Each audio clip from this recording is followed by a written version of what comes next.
Hey, welcome into Feldco Football Recap Live with Olin, Kreutz, Tom Waddle. I'm David Kaplan. We will review the Bears' brutal loss to the Detroit Lions, get you set for Monday Night Football against the Minnesota Vikings, talk about a lot going on in Bear World. If you got a question, you can tweet at any of us. You can get me at the Capman. You got at TWaddle87, at Olin Kreutz. And let's get started with our 4 seasons heating, air conditioning, plumbing, and electric game breakdown of a 31-26 heartbreaking loss. All right, let's start with you, Tommy boy. 31-26. And wow, it's never happened in the history of the league since they started keeping stats in 1932 that a team could have +3 or more in the takeaway department and 40 or more minutes of possession. Teams were 48-0 until Coach Eberflus and the Bears lost in Detroit. Your first takeaway. That's a soul-crushing loss. And there were so many good things that I saw from an individual standpoint that were just kind of at the end of the game. They were glossed over because of the outcome and how they just disintegrated. Wow, I mean, I don't know where to start other than, like, defensively, I thought they dictated policy for a good portion of the game. But if you look at, inside the 2-minute defense, and I'll focus on the defense and the negative to start with. In the final minute and 45 seconds, the Detroit Lions drove the length of the field. What was it, 75 yards at the end of the first half to take a 14-10 lead. And then in the final 4 minutes and 15 seconds, they were able to accumulate 148 yards, 2 touchdowns, and a 2-point conversion. And you ask yourself the question, like, what's going wrong here? Is it a scheme issue, which I think that, you can probably be significantly more aggressive? Is it a player issue? Yeah, like Tremaine Edmonds needs to make a tackle. You need to keep Laporta in bounds. Jalen Johnson and Eddie Jackson can't have a communication error where, Jamison Williams finds an open spot in the end zone, and that play happens. So, Cap and Olin, we all want to, at some point the finger at one individual person or in one, singular spot. And I thought this was a classic example of, a coaching staff that made a lot of mistakes. And also you saw a significant number of player execution problems. And at the end of the day, this is a team that has not figured out how to win games. There are some guys on this team that I think are impressive players. I think that the roster has improved, but they haven't been able to put it all together in a 60-minute outing. And it's really frustrating, I'm sure, for them. As frustrating as it is for us to watch, I can guarantee you that inside that building, it's frustrating for those guys as well. Olin, what was your takeaway from this thing? Did you see this unfolding as you sat there in your office watching the game? Did you look and go, oh, my God, I think they can blow this? Because I did not. Well, like 4:15 left. I thought, I hate to have this stop, but you think, man, how are they going to end up losing this game, right? Because that's what's happened to us the last 2 years. And look, I believe strongly that you need to study the way teams have beat you for a while or the way you've lost, right? And when they lost 31-30 last year to the Lions, right, Jalen Johnson gives up a big play to Tim Kennedy. Guess who Aiden Hutchinson is one-on-one with at the end of the game to put him in 3rd and 15 to lose a game in which Justin Fields puts up magnificent numbers? Riley Reef, right? So when you repeat these mistakes, when you don't study the reason why you lost to this team in a close game, when you don't study what happened to the coaching decisions you've made before, then you will lose close games, right? Because when you're facing, like Tom just said, learning how to win is a thing in the NFL. Learning how to beat certain teams, it's a thing in football, period, right? Like, how are we actually losing it? Like, you lost 31-30 last year. Justin Fields had an amazing game last year, right? He threw that interception, but that's fine. At the end of the game, again, Riley Reef is one-on-one with Aiden Hutchinson. They put you in 3rd and 15. At the end of the game this year, look, I'll be honest with you. With the position the Bears are in, you'd like them to have an easy win. I was happy that Justin Fields had the ball in his hand with 30 seconds left and 2 timeouts. I want to see what he does. Yeah. Right? And no one's going to argue. The man is fun to watch. He is a dynamic football player. Everyone knows it. right? Like you put this Bears roster up against the Lions roster, and we went to this game thinking they actually match up. Like for the first time in 2 years, they match up, Tom and Cap. They match up when you go man for man. Tremaine Edmonds, Montez Sweat, Jalen Johnson, Eddie Jackson. Those are names in the NFL. Darnell Wright versus Aiden Hutchinson. You saw it. He matched up well, right? Justin Fields, DJ Moore. You saw it. 3rd and 12, break 3 tackles, get a first down. You saw it all right there in front of you. They don't know how to win games yet, and that's why you had a feeling they would lose. What does it take to learn how to win? Is it just winning? Is it, boy, Darnell Wright's a rookie. They should have chipped and helped him there at the end of the game. They didn't. They didn't learn, like you said, from last year. What does it take? What did it take you guys to go, all right, now I know what I'm doing? I think this goes back to, we all want one singular explanation or one singular entity to point to put all the blame on. Like everyone wants to blame Matt Eberflus. And look, I can give you a list of things that I thought that they could have done different from a coaching perspective. Tyler Scott, run under the ball. Like, keep running. Don't slow down. It's a good play call. He has Justin on that final drive. He's got DJ Moore on the deep crosser. He's got Tyler Scott. I thought it was an excellent call. I thought it was an excellent read by Justin. I thought it was an excellent throw by Justin. And Tyler Scott, a rookie wide receiver, doesn't continue to run his route. You have to, as a player, you have to show up in crunch time, and you have to prove that you're willing and you're capable of delivering when your number is called. And I do believe, though, guys, and Olin, you could probably speak to this better than I, because in the league, you won a hell of a lot more than I did. But not that much more. inside that locker room, there is a culture that is created from the coach and the coaching staff and just everybody. And it's hard to put a thumb on, and it's hard to kind of describe, but it doesn't exist with this team. And I'm not on the inside of the building. I can just look at it from the outside. But it's almost as if, like, have you guys ever been in an environment where regardless of what happened or whatever adversity that you faced, you just knew you were going to find a way to make a play? I felt that way in 1991 when we got into the postseason, as a wild card team. We ultimately got beat by the Lions in the first round. But there were just games over the course of that season where you just knew that someone was going to make a play and somebody was going to show up and the coaching staff was going to make the right call. And it's hard to explain, but it just doesn't exist for this team right now. Olin, I want to take you and Tommy through. We'll start with you, OG, through the Tyler Scott play. I pulled some pictures of this. This is the play on 3rd and 9 after they ran off tackle, and then they ran a read option where Justin decided not to take on the linebacker. We'll get into that in a minute. But this is that fateful play, and I see number 2 crossing across the middle, open. I think he can win the race to the sticks and get the first down. And, I listened to Tom yesterday with Sylvie on the radio saying, Tyler Scott's an NFL player. He's got to make that play. You have, I think, a little bit different perspective. I'd love to hear you guys chop this up. So take it. Yeah. I have a lot different perspective on that thought. My first thought about Tyler Scott is I'll go through the last 15 years of 4th-round picks for the Chicago Bears, and I understand that guy's got to make that play, but how many guys have actually made the team, had an NFL career, right?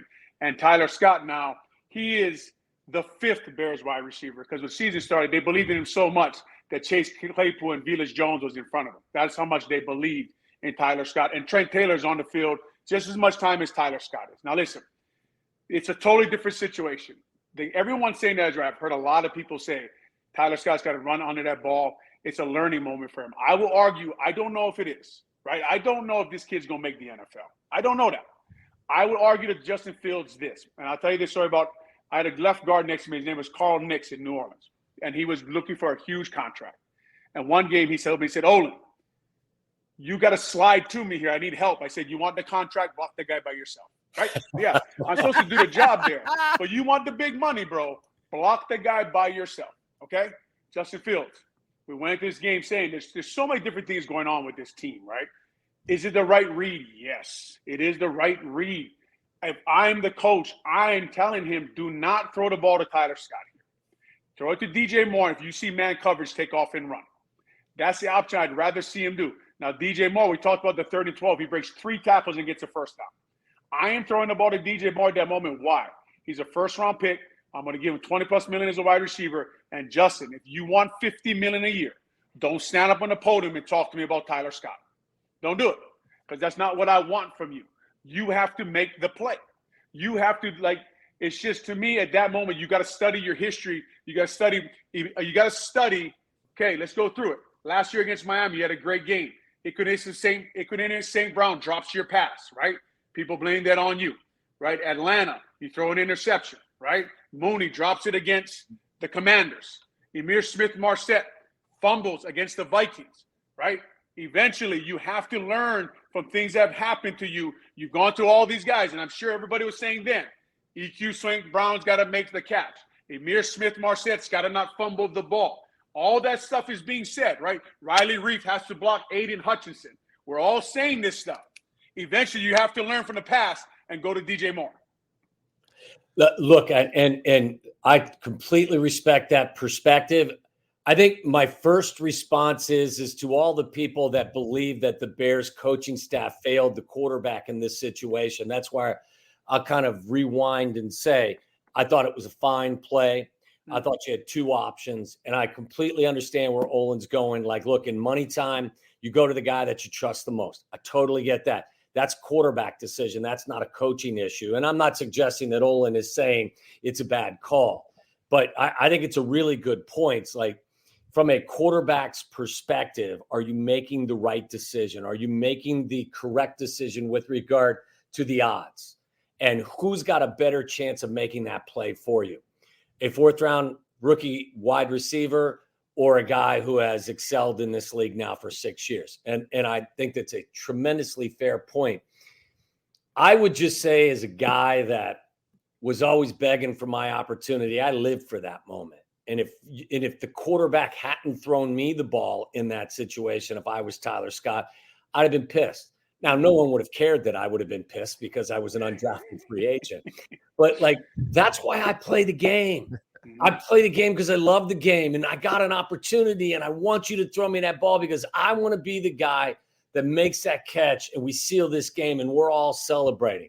So I can't dispute what Olin is saying. I can just give you the perspective from, at what point then do we stop putting Tyler Scott out there? Should we have put Darnell Mooney out there? I totally agree with that. Yeah, Darnell Mooney's a more reliable receiver.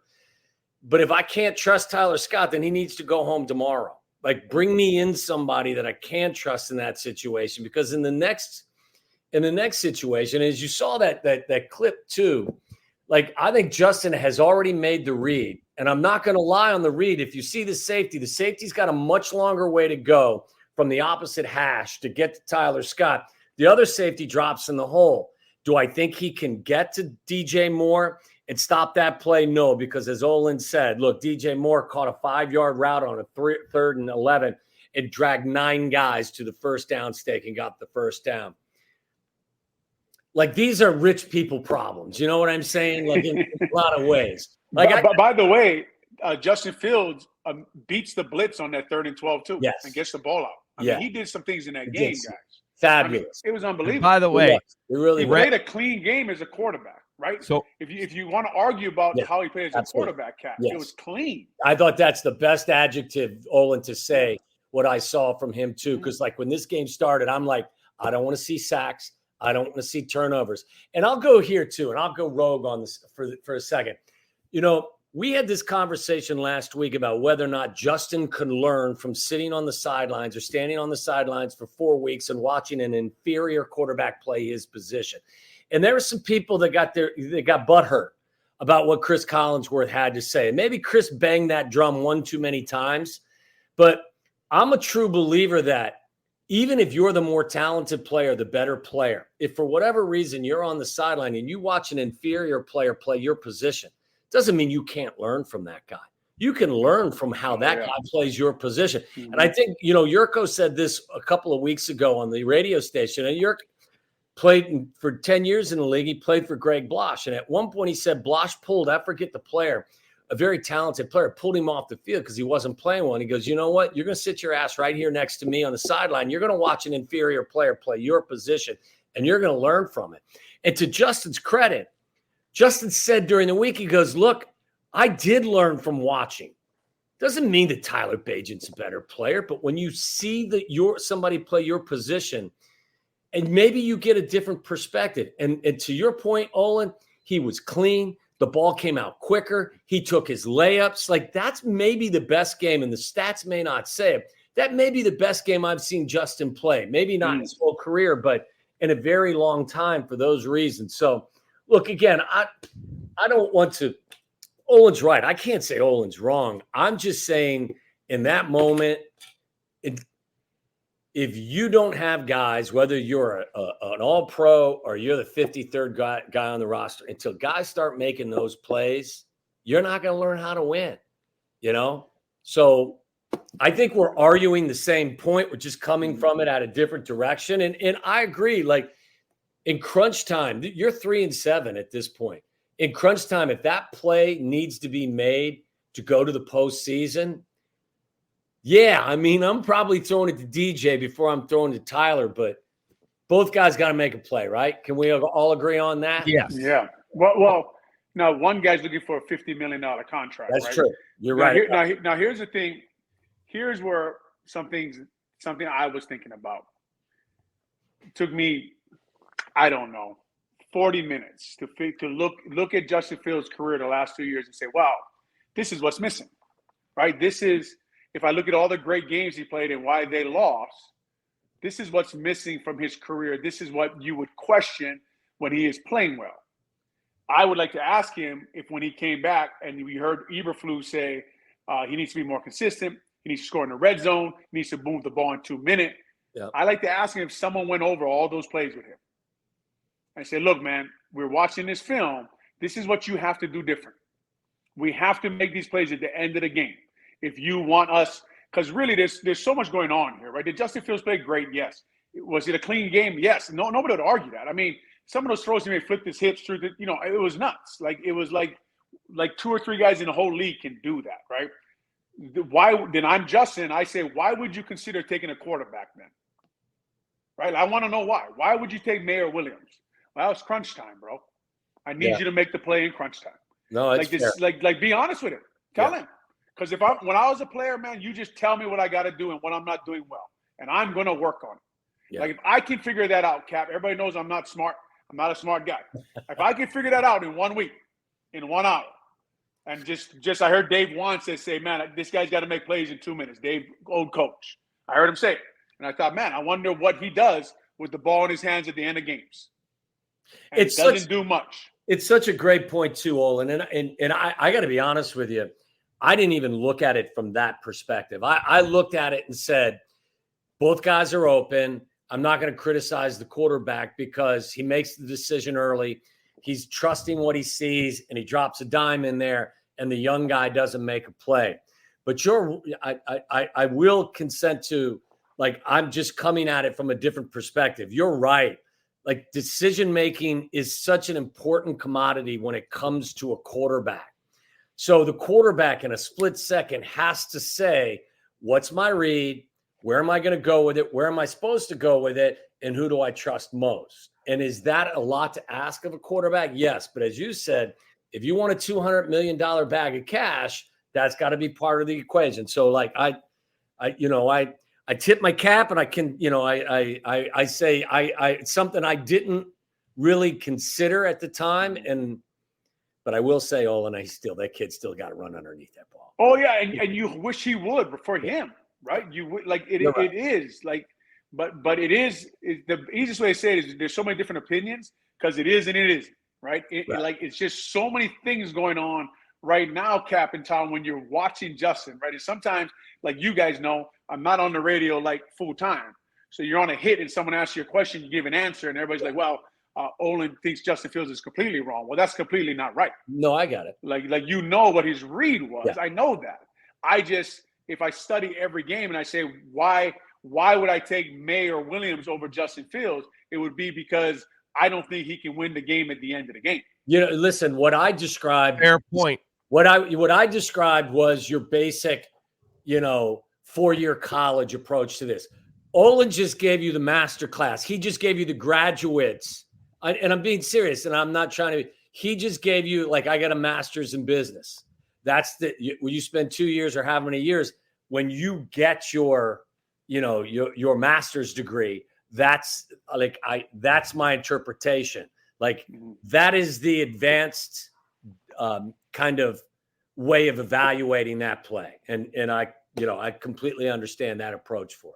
All right, I want to go back to the 2 running plays, and Dan Tana, thanks for your comment up there. He wanted to talk about the 2 running plays that went nowhere. The first play looked to be an off-tackle play. It went for a yard.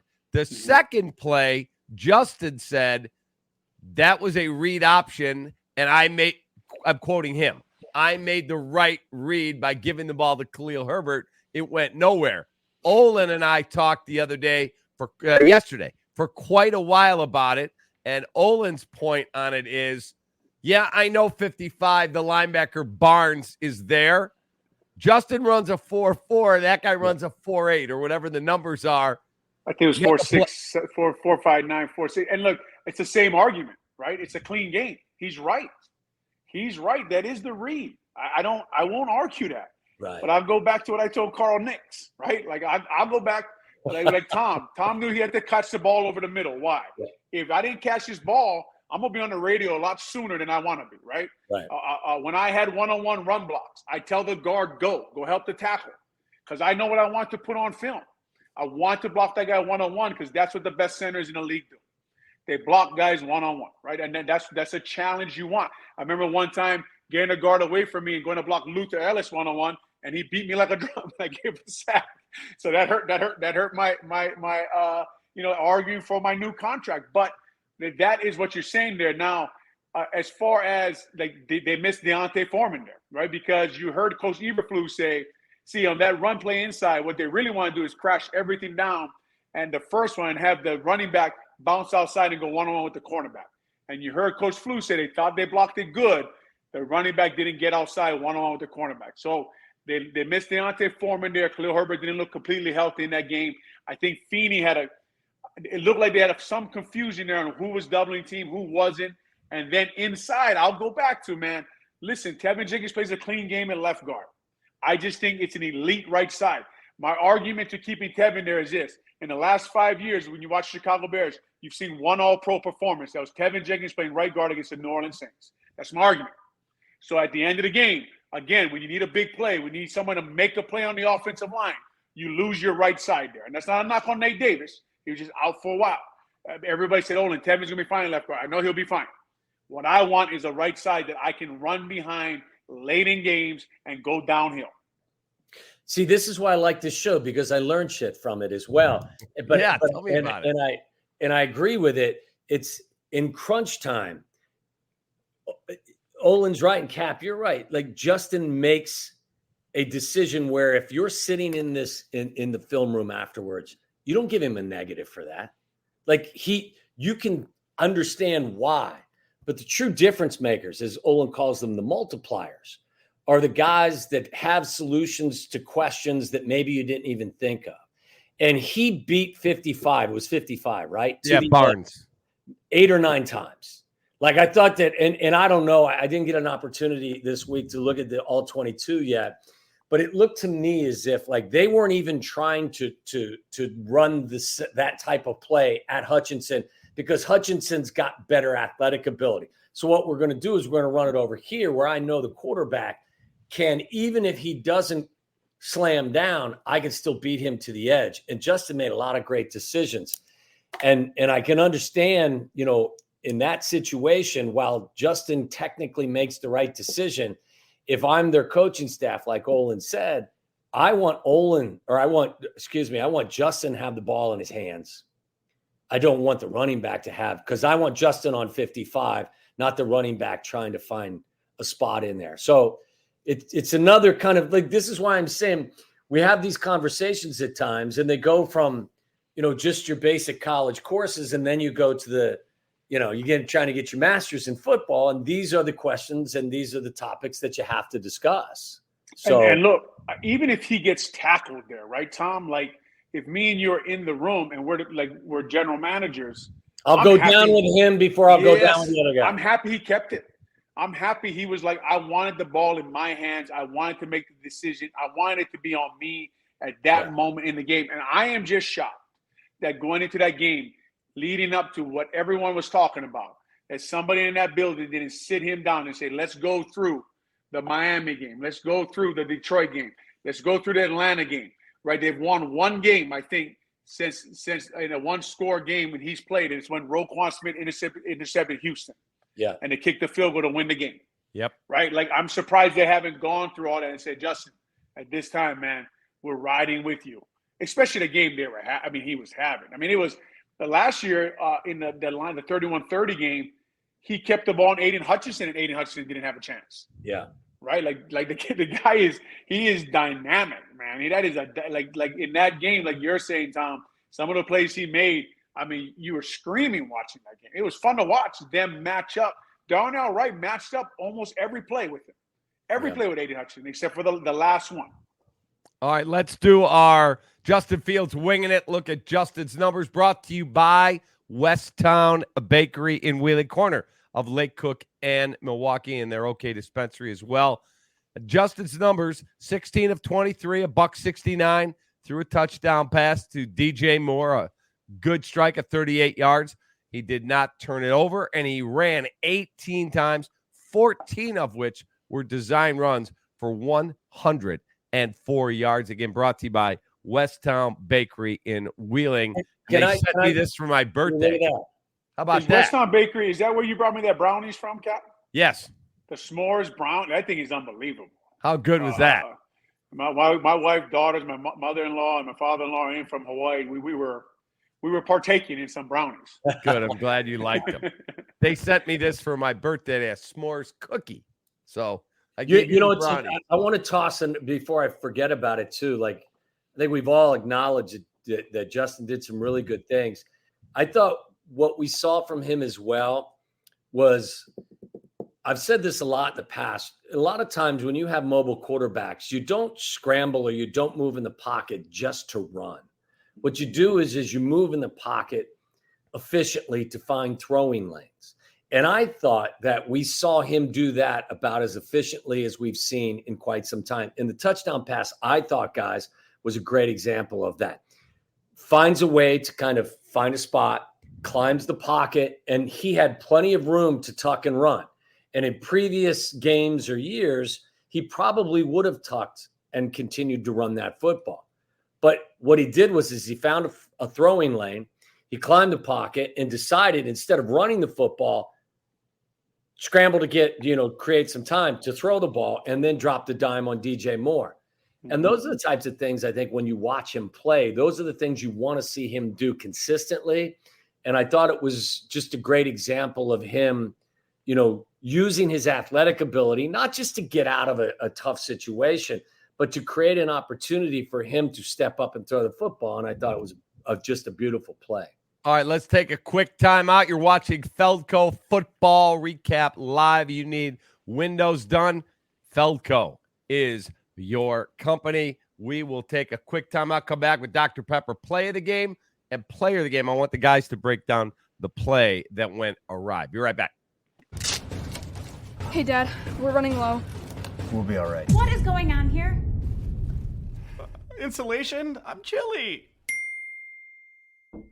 I can't help you with a decoration, but I can help you replace these windows fast. Right now, buy one window and you'll get one free. Plus, no interest until 2025. And we'll get it done Feldco fast. Buy one window, get one free, and soon. Hurry. Call now. Call 866 for Feldco. Feldco Bears Recap Live is brought to you by Feldco, Chicago's home renewal experts. Call 866-4FELDCO. Four Seasons Heating, Air Conditioning, Plumbing, and Electric. For all the right reasons, Four Seasons. Vienna Beef. Go to viennabeef.com and use code CAP23 That's KAP23 at checkout for 15% off your order today. And Dr. Pepper. Grab an ice-cold, refreshing Dr. Pepper today at a McDonald's near you. Westtown Bakery in Wheeling at the corner of Lake Cook Road and Milwaukee. Enjoy the best brunch Saturday and Sunday mornings. All right, I want to start with the Dr. Pepper play of the game. By the way, OG, tonight I'm going strawberry and cream. I'll show it to you right there, my zero sugar Dr. Pepper. Play of the game, though. Jalen Johnson is another guy, as you two guys have talked. You want the bag of money? You cannot drop that pick six, which he'd have been gone 95, 96 yards. 2 plays later, Lions are in the end zone because he dropped that play. Olin, your thoughts on what happened there? Yeah, he made a great play on the ball. I heard him talk about it on the radio. He's in man coverage. He sees the routes. He drives on the ball. It happens fast.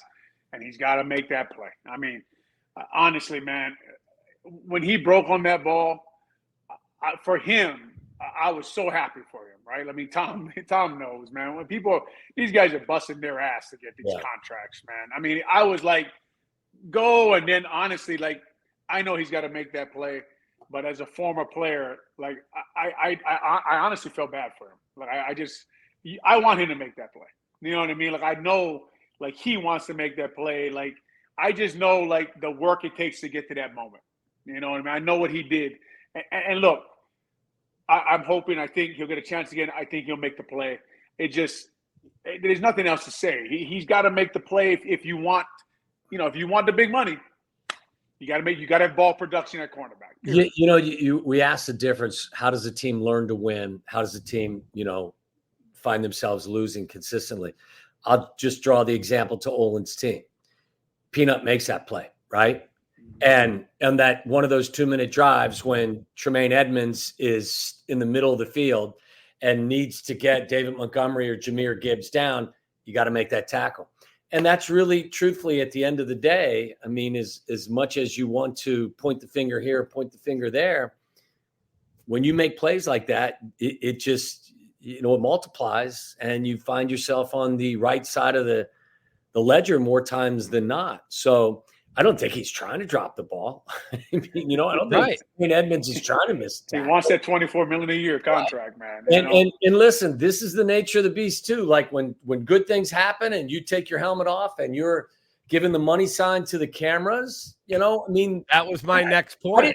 I didn't hate him for that. Like, you be you. You behave the way you want to behave, and you do whatever it is. But you realize when that play happens, or you and Eddie Jackson have a miscommunication on the Jamison Williams touchdown pass, when you're getting width instead of depth in that defense, and you find yourself in no man's land. Like, I mean, like, that's the nature of the sport. Olin, when you went through your biggest contract, I know you went, there you go. You got the zero sugar cherry. I got the zero sugar strawberries and cream. I'm trying, Cap, like, I don't know about you guys, but I go on this, like, little bit of a diet before Thanksgiving. It's killing me right now. Like, I'm just trying to get to Thanksgiving, man. You know what I mean? That's it. Trying my best. That's it. When you went through your contract stuff, I think you went and visited, like, Miami. Am I right? Yes. But there was I was covering the team. I don't remember any chatter in the media where you were getting the media around your locker going, I want to be respected. I want to be paid. It was like Mark Bartelstein, I believe, was your agent. He handled it. Rick Smith. You played. You told us a few weeks ago, hey, man, I'm in the last year of my deal, and I'm going to play the way I play. But, yeah, it was in my mind because I have a wife. I got a family. I got to make sure I don't get hurt. But I don't remember you money signing after a block. I'm a center, Cap. Nobody cares about me, man. No one knows what I was doing. No one thought I should get paid. No one cares about a center, Cap, man. So you imagine if Olin would have looked into the camera and done this? So, oh my God, Pat Manley did tell this story. So they played that year. They paid R.W. McQuarters and Brian Robinson, the defensive tackle. They gave them R.W. McQuarters is a good cornerback, good punt returner too. And I was young and hoping to get paid. And Big Cat used to make a bottle of Gatorade like bazooka. He'd make a bazooka out of it. And, because we were so bored at meetings.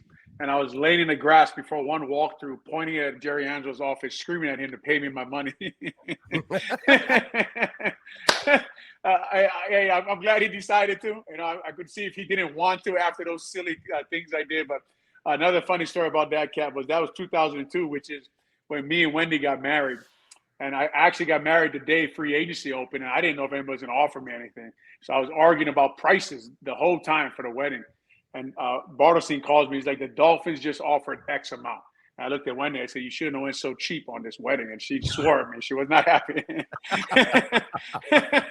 I was as shocked as anybody the Dolphins offered that much. I couldn't believe it, But it's an interesting situation they're going through. Obviously, it's a totally different time with Instagram and Twitter and radio shows. And, I wasn't one for the media, as you guys know. I wasn't on radio shows and stuff. So totally different cornerback, center. Jalen Johnson, as Tom is saying, be that guy, but you better be that guy. Tommy, I don't know if you're aware, like how Olin and I developed a relationship. We were literally at a golf tournament, and somebody bet him on a putt I had to make, and it was a long putt. I made it. The guy goes, Olin, you got to let me win my money back, double or nothing on another one. I turned to Olin. I'm like, what's in it for me? He goes, you get Olin Kreutz unplugged anytime you want him the rest of your career. And nice. I made the putt, and the OG and I have been. It was a good putt, man. It was. Dear friends ever since. I've heard other golf stories with you and Olin and Pat Manley and other spots as well. Yeah, well, let's do another stuff. We do have to do our player of the game, our Dr. Pepper player of the game. I gave it to Justin Fields. I thought he was electric. I gave you his numbers, but he does get our Dr. Pepper player of the game. And we'll see if he can continue that on Monday Night Football against the Vikings. What happened with Eddie O.B. and he didn't like the dancing? And like, are people shocked he said that? Like, yeah, O.B.'s old school, man. He did not like the dancing. Come on. I mean, I'd be disappointed if O.B. didn't say that. You know what I mean? Like, that's what I want to hear from him. That's who OB is. Dr. Pepper is an American original, just like our Chicago Bears, pleasing your taste buds. Since 1885, Dr. Pepper is a unique combination of 23 flavors, a winning formula that football fans love. Grab an ice cold, refreshing Dr. Pepper today at a McDonald's near you. I want to talk about Justin Fields because Ryan Poles is spotted at one game and Ian Cunningham's at Drake May's game. So what goes into, in your guys' opinion, into an evaluation? Because Justin's tall and strong and physical and runs fast and has a strong arm, and he's a good guy in the room. His teammates like him. His work ethic looks like it's on point. So how do you evaluate quarterbacks? Because I see a lot of GMs miss. What an inexact science, right? I mean, I've never taken a shot at it. I don't know, like, I think I know what I would be trying to see on film of him processing information and the plays and seeing coverage and how fast he gets the ball out so it translates to the NFL, right? And then does he have the intangibles like Justin has? The athletic ability if he doesn't get the ball out fast, right? So, and then, of course, man, you heard them say it, Tom, it's consistency. Yeah. And when I hear people say consistency in NFL, all I think about is the focus of the work you put in during the week. That's all I think about. Do you have the energy to focus all the time on what needs to be done on Monday, Tuesday, Wednesday, Thursday? Because those are the days, right? When we talk about this winning culture, this thing no one can describe. Let me describe it for you. You don't accept anything but perfect at practice, right? You're going through the things, the plays, the way they're supposed to be going through them. I would have nose guards, and it doesn't mean I did it all the time, and it doesn't mean I didn't have bad games. It doesn't mean I didn't lose. I did. But you had nose guards to the scout team. They wouldn't give you the look. In my mind, I'm blocking the nose guard I'm going to block on Sunday. That's the kind of mental preparation you're putting in. You want to know if the quarterback is doing that. Like you're saying, Cap, it's an inexact science. But in a short, I think, we could do a whole show on that. But I think those are the things, Tom, I would look for most important to me. Yeah, that's where it starts for sure. I would also, when you're evaluating, how do you perform when things go wrong? Like I think we can all perform when everything is great, like when the pocket's clean and the route develops correctly and the defense that you're expecting to see shows up. But when it's not clean, when it doesn't unfold the way you're expecting, can you still find solutions to questions and problems that maybe in some ways are unfair? When it all unfolds in a very kind of elementary way, I think most quarterbacks can excel. But what happens when Brian Flores shows you a look that you weren't expecting? Or Brian Flores drops coverage on you that you weren't expecting? Or your left tackle trips and accidentally falls, and you have to make a split-second decision? Like, I think what I would do is evaluate quarterbacks in their most, precarious moments versus when everything it falls in under, the right way. Like when the pocket is clean and your post-dig thing comes correctly and the coverage you were expecting or hoping develops, like we can all succeed there, right? But what happens when the shit gets a little bit murky? That's when, I think that the really good players, regardless of position, the cream rises to the top. So like, this is why I think that Monday night's going to be a really good test. Like we've seen Justin play well against the Lions in the past, haven't we?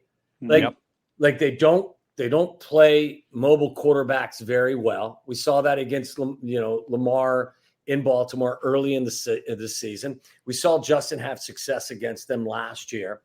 But what happens when you go to Minnesota and Brian Flores is showing you things like are crazy? Can you still find a way to get the best out of your guys and get the best of their defense? And I think that Olin and Cap, I think that's when guys really define themselves or they stand out and they put themselves above others, is when stuff really starts to get complicated and you're seeing things that you weren't expecting, but you still find ways to be successful. Those are the things that really impress me. Let me ask you a question. Caleb Williams has had a very tough season. Coming in, he's the defending Heisman winner. He's the premier guy, and his team has been horseshit. And they lose again the other night, and the media is waiting to talk to him. And guess what? The media relations guy comes out and says, Caleb has elected not to talk to the media. This is not the first time this has happened. Would that be a red flag to you guys that he's immature, or I don't care about that stuff? I don't think if you're looking at quarterbacks, I don't think you can say you don't care about anything, right? If you're looking at taking a guy 1 or 2 in a draft, you care about everything he does, right? And I would have to ask him about that. Why didn't you talk to the media and figure out? Did he feel like he was wronged by the media? Did something happen that I don't know about? Why wouldn't you go out there and talk be the spokesperson for your team? Because I'm in the Chicago media market, right? This is not an easy place to play. It's worth it if you can be good, but it's as hard as it gets, right? I talked a little bit about what it was like in New Orleans when you walked on the field and there's like one media guy there, right? The difference between Chicago, when there's like 10 Hall of Fame writers and radios and tents and ESPN and the Score, and just all over the place. So, Cap, there's no way you can say that you don't care about that. I said to you guys several weeks ago, and I know you guys watch the show, right? The Manning quarterback show. Mm-hmm. And I think we all agree that Patrick Mahomes is freakishly good. I had so much more respect after watching that show for him and how he prepares physically, mentally, and how he gets himself ready to play and what he holds him, the standard he holds himself to. Those are all things to me that make him who he is. Like that athletic ability is something else. But what he has inside and his, his internal makeup, I think is what takes him to that next level. And look, I have no way of knowing whether or not Caleb Williams or Drake May or JJ, McCarthy has any of that stuff. That's the job of Ryan Poles and guys who get paid handsomely to evaluate that stuff. But I think it's important. And maybe Patrick Mahomes reaches these high heights even if he doesn't have this personality. But Olin, I doubt it. I doubt it if he doesn't have that fabric and that makeup, like we saw in that quarterback series, I don't know that he is the best player in the National Football League. You know what I'm saying? I do. And the first thing I wonder about is what we talked about earlier, right? Like how did they miss that in the draft? Yeah. You know what I mean? Like I haven't studied it. I haven't looked through, all the quarterbacks. I've never studied the quarterbacks in the draft and been able to get all the information. I just, I would argue that the way they do things is wrong, maybe. But I don't know what they're looking at. I don't know what they're looking for, and I don't know what questions they're asking, and how you don't know. I'm sure there's a way, because they're not like he goes a lot. This is stories happened to Tom Brady. I mean, gosh, so you don't know how it's all being missed, but at some point, like you're saying, Tom, it's being missed. Cap, how do you know to take Williams or May and not keep Fields? I mean, right now with the history of the NFL, if you study it, you don't. Here's the other thing I said on the radio, and I'd love your guys' opinion, and then we'll get to our Vienna eye on the opponent. We'll talk Vikings here in a minute. If you're Ryan Poles and you have the number 1 pick this year, let's assume they do, and you had the number 1 pick last year, and you've now missed on C.J. Stroud, and I'm not saying the trade wasn't a good trade, but C.J. Stroud looks like that guy. And, again, it's early. Maybe it'll change, but I think he looks like that guy. If you trade that pick and go, we're keeping Fields, and he does not become what we hope he becomes, and Caleb Williams or Drake May or J.J. McCarthy or Michael Penix is that guy, that gets you fired. You have the number 1 pick 2 straight freaking years, and you leave 2 generational quarterbacks on the board. If I'm the owner, I'm like, we haven't had a quarterback for 50 effing years, and you had the number 1 pick twice, and you effed it up. Bye-bye. Right?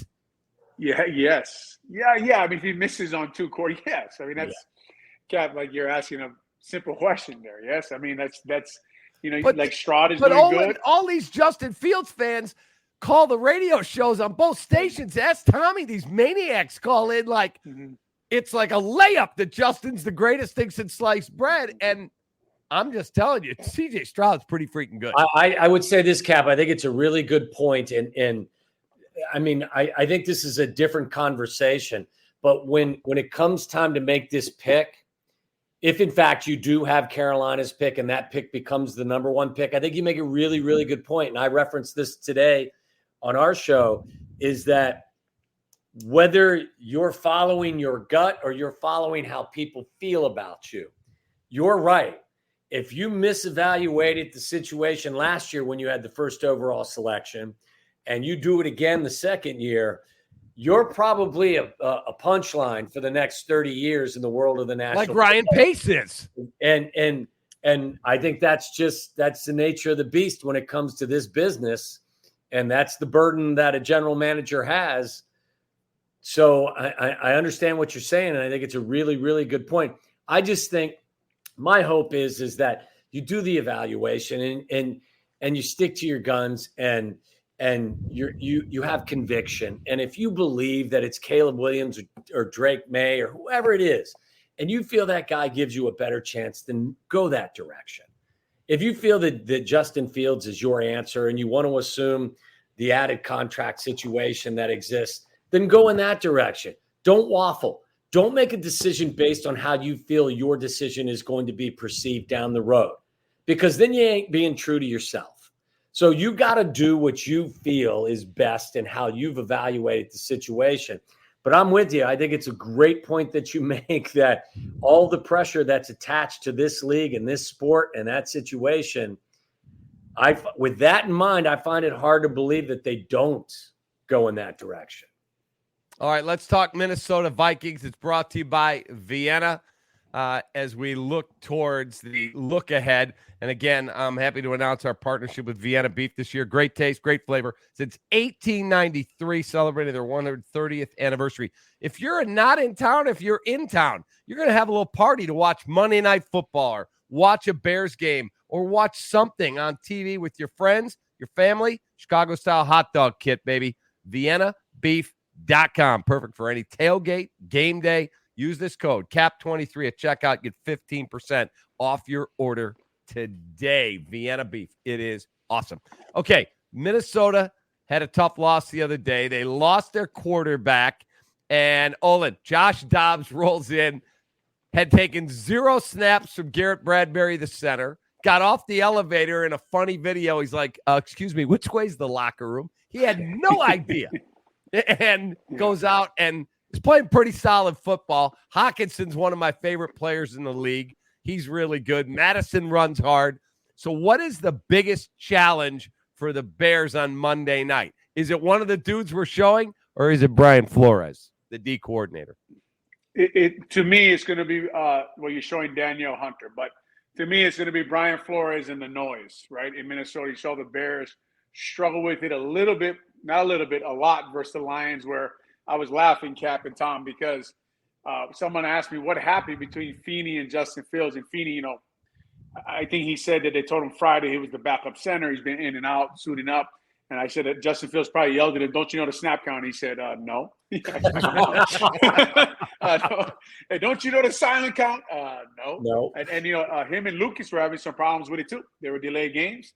They were arguing about not snapping the ball. So I think the noise, the problems Brian Flores presents to your pass pro, obviously running the ball is going to be important. And just the way they play, right? They play very aggressive. They challenge your communication, which on the road is always hard to do. It's always hard to get things going on the road for centers and organize blocking schemes and get calls out. And is Lucas Patrick up? I don't know. If he's not, and they got to go Feeney again, and they got to go Justin Fields, and they got to get communication, all that stuff done in the dome. That defensive line, Daniel Hunter and the guys in Flores, their biggest challenge by far. Yeah, I agree. Like some of the stuff that was available to Justin in this offense against the Lions, I don't know is going to be available to them against the Vikings. I don't know that you can get the edge versus Hunter and the other kid whose name's escaping me, who's been very, very good against the Bears in the past. I think that Brian Wunham, is that right, Tom? Yes, that's it. Yeah. He's the one that got the sack to start the game on the first play. Yeah, he only has good games against the Bears. That's exactly. He's for whatever reason. But both of these guys, like I can guarantee that Brian Flores is going to pound into their heads. Look, you do not let this athletic, dynamic quarterback get the edge on you. If he is going to tuck and run, he is going to run through the middle of this line, and we're going to beat the crap out of him every time he tucks and run. We're going to make him pay for it. We're not going to let him get to the edge and make a business decision going out of bounds. So I think Flores will be a guy. I look at the Vikings too, and I admire what they've been able to do. And maybe it's Kevin O'Connell and kind of the winning culture that he's trying to create. You've got guys that have come in and have come out, but guys are making plays. Guys are stepping up, and guys are finding ways to answer questions. And I think, as Olin said, you go up in that building, and if you don't take the crowd out early, they're going to front run like every crowd in the league does. And I think it's going to be a problem. I think this is probably Justin's – this and I guess the Cleveland game probably 3 weeks from now. You get the bye, then you get the Lions again, then you get Cleveland. I think this game in Minnesota against this defense and this DC, and then going to Cleveland against that defense, I think those are probably Justin's two biggest challenges for the remainder of the season. And I'm really interested to see how he responds against this crew. Of all the coaches currently in the league, and I'll leave Eberflus to the side because I don't think he'd be the choice anyway. If you could play for any coach in the league right now, I'm not big enough, I'm not fast enough, but if I could be, I want to play for Dan effing Campbell. I love that dude. Olin, who would you want to play for? The first name that came to my mind when you said that was Sean McVay. I just love the way he sets his offense, and really more just to learn about football and the passing game and how he attacks defenses and different coaches. And I just think he does a nice job setting up his offense and getting it going. Like Kyle Shanahan is good, but Sean McVay does a lot with less.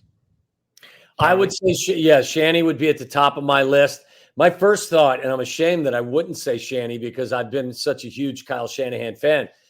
I was going to say Andy Reid because I know even Andy could get my dumb, slow ass open just by play calling. So, I mean. Talk about not catching the ball. Yeah. Wow. Yeah. And that's one thing I know I can do. I'm not going anywhere when I catch it. But yeah, there are so many guys in this league that I think that are fantastic at what they do. And I may be an honor to play for a lot of them. I will tell you, if you want to fix the culture, and maybe with Ted Phillips out of the building and Kevin Warren in the building, and Albert Breer from SI.com, Monday Morning Quarterback, was on with us this morning. He said he's hearing Kevin is going to get much more involved on the football side of things. He wants things straightened up. You see guys now doing their interviews. They're not slouched sitting there like this. They're standing. I mean, that's the influence of Kevin Warren going, this bullshit around here is going to stop. And I'm hearing there have been some very harsh meetings going on in his office as well. But man, oh man, if Mike Tomlin ever could be a free agent, that dude would be the guy that fixes your culture. Don't you think? Yeah, Mike's done a great job in Pittsburgh, man. And he seems to just find ways to win football games. I've been a fan of Tomlin for a long time. I mean, if he is there, I mean, you have to consider a guy like Mike Tomlin, especially with what the Bears are going through. Cap, to your point, I mean, so much has to change at Hallis Hall. And this year, if you are the president of that organization, it's been an embarrassing year. I mean, it really has. We don't have to go through everything again. But it's been an embarrassing year, and then losses like that have got to be it's got to hurt, man. With everything you've gone through already, your team finally looks good, and with 4-15, you melt down, right? It's just, as a president, man, you cannot be shocked if you walk in that building, he's pissed off. Yeah, Olin, I think you've been spot on with a lot of the things that have been, they've been endemic to the situation up there, and they've been a constant issue up in that building for quite some time. Kevin Warren has been very quiet, I think, since he took over in April. And I think we'll hear from him. Yes, I think he's been sitting back and just observing. And it'd be very hard for him to step in and be very influential when a lot of what has transpired so far this year was put into place before he got here. So I think what he's done is he's sitting back and he's watching this. I would be shocked if at the end of the year you didn't hear a very emphatic presentation from him and what his expectations are going forward on a number. I brought this up on the air with Hoodie this morning, and then I'll get your predictions or Olin's keys and we'll get out of here. I said, do we hire a bunch of dopes all the time, or is it the building? I believe, after talking to people I truly respect, you guys included, that it's the building. Because you can't tell me that Matt Nagy comes from the Chiefs, Ryan Poles comes from the Chiefs, Ryan Pace comes from the Saints, Dave Wanstead comes from the Dallas Cowboys, Lovey and Angelo come from Tampa where they were having success. Not everybody is an idiot. Not every one of them.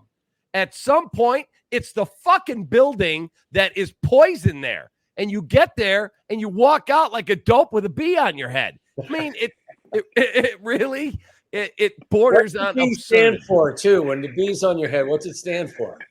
Boob? Bears. Boob. Yeah. All right.